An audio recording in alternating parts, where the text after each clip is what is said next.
Hello, Bacho. Let's read a given question. The question says a pendulum consists of a bob of mass 0.1 kg and a massless inextensible string of length 1 meter. It is suspended from a fixed point at a height h equal to 0.9 meter above a frictionless horizontal floor.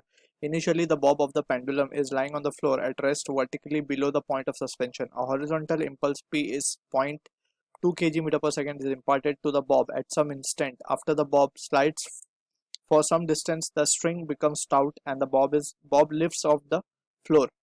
The magnitude of the angular momentum of the pendulum about the point of suspension just before the bob lift off is J kg meter square per second. The kinetic energy of the pendulum just after the lift off is k joules. The value of J is. So for this question, जो key concept यहाँ पे we need to understand is the concept of we are interested in calculating the angular momentum. तो यहाँ पे हम लिख सकते हैं angular momentum as a key concept. So angular momentum for a body having a translational motion can be given by the expression L equals to m v r, and precisely हम बोल सकते हैं कि r perpendicular, that is a perpendicular distance between velocity and the point जहाँ से हम angular momentum measure कर रहे हैं. ठीक है, so from here we can see now जो situation हम उसको समझ लेते हैं पहले. तो सबसे पहले हमें given है एक पेंडुलम है बेसिकली, और उसकी हमें लेंथ बॉब का मास गिवन है 0.1 kg and massless inextensible string of length this it is suspended from a fix point at a height. तो ये हमारा एक फ्लोर है मान लेते हैं. This has been the floor, horizontal frictionless floor given है, एंड यहाँ से वो लेट सपोज ये पेंडुलम जो है वो हैंग्ड है. ठीक है, अब यहाँ पे हमें गिवन है कि जो हाइट है basically this height has been given 0.9 meter, right.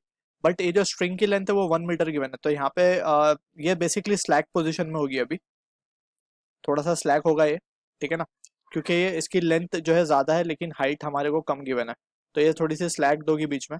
अब उसके बाद क्या होगा, हमसे बोला गया क्वेश्चन में initially the Bob of the pendulum is lying on the floor at rest vertically below the point of suspension. Horizontal impulse, अब हमने इसको एक इंपल्स इंपार्ट कर दिया यहाँ से इस तरीके से, लेट्स से वो इंपल्स है पी.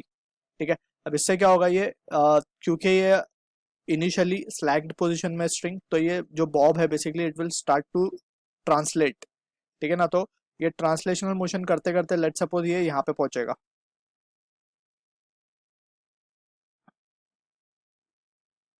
ये पॉइंट पे आ जाएगा. ठीक है, और हम मान लेते हैं कि ये पॉइंट पर आने के बाद जो है स्ट्रिंग कंप्लीटली टाइट हो जाएगी. ठीक, अब उसके बाद क्या होगा, उसके बाद ये होगा कि it will have a tendency, this bob will have a tendency to rotate, right. फिर वो रोटेशनल की टेंडेंसी आ जाएगी इसके अंदर, क्योंकि स्ट्रिंग कंप्लीटली टाइट हो चुकी है, टेंशन आ गई है उसमें कंप्लीट. ठीक है, अब उसके बाद क्या होगा, सबसे पहले तो हम ये देखते हैं कि हम मोमेंटम, लीनियर मोमेंटम कैलकुलेट कर लेते हैं. ठीक है, तो लीनियर मोमेंटम कैलकुलेट करने के लिए हम क्या लिख सकते हैं, and precisely the change in momentum, क्योंकि इम्पल्स क्या है, impulse is nothing but change in momentum. By impulse momentum theorem हम बोल सकते हैं impulse is change in momentum. So v final minus of v initial, तो v initially the bob was at rest, तो v initial तो zero हो जाएगा, तो it will be just m into v.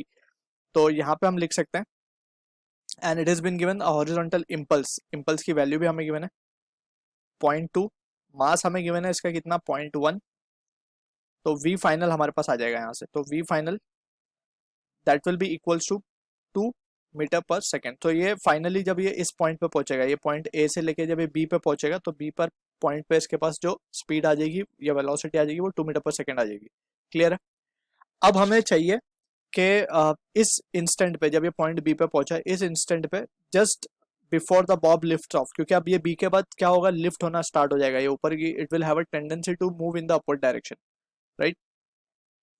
Figure is not up to the scale, तो थोड़ा सा यहाँ पे ये स्ट्रिंग थोड़ी सी और पीछे की तरफ हमें बनानी चाहिए थी, बट लेट्स से कि यहाँ पे अब ये इस तरीके से इसके पास एक टेंडेंसी आ गई कि ये कुछ वेलोसिटी से अब लिफ्ट ऑफ होना स्टार्ट हो. तो just before the lift off हमें मोमेंटम कैलकुलेट करना है and precisely the angular momentum calculate करना है. तो राइट, हम एंगुलर मोमेंटम का फॉर्मूला लिख सकते हैं for this point mass. It can be written as L will be equals to m v r लिखा जा सकता है. एंड यहाँ पे अगर हम देखें तो हमें v तो मिल ही चुका है, राइट. 2 मीटर पर सेकेंड इसने अचीव कर लिया है. ठीक है, and precisely the direction of this is v final का डायरेक्शन ये है, ठीक है। तो ये उसका वैल्यू हम लिखेंगे यहाँ पे, तो मास की वैल्यू है 0.1, वी हमें मिल चुका है 2 and r basically r perpendicular होगा, तो ये this will be the perpendicular distance जो कि 0.9 है basically, right. From the figure itself हम देख सकते हैं कि जो परपेंडिकुलर डिस्टेंस है इट इज 0.9, तो यहाँ पे हम लिखेंगे 0.9। तो ये वैल्यू आ जाएगी हमारे पास 18 इंटू 10⁻⁻², क्लियर। या फिर हम लिख सकते हैं 0.18 kg मीटर स्क्वायर पर second. So this is the value of angular momentum just before the lift, right. क्योंकि हमने यहाँ पे ऑलरेडी एक वेलोसिटी शो की थी, वो वेलोसिटी जस्ट वीएफ का एक कॉम्पोनेंट होगी, right. So that is the different thing, but यहाँ पे क्वेश्चन में जस्ट हमें ये देखना है कि वीएफ पे हमें एंगुलर मोमेंटम कैलकुलेट करना है just before the lift. So this will be the answer for the question. I hope you understood the solution. All the best.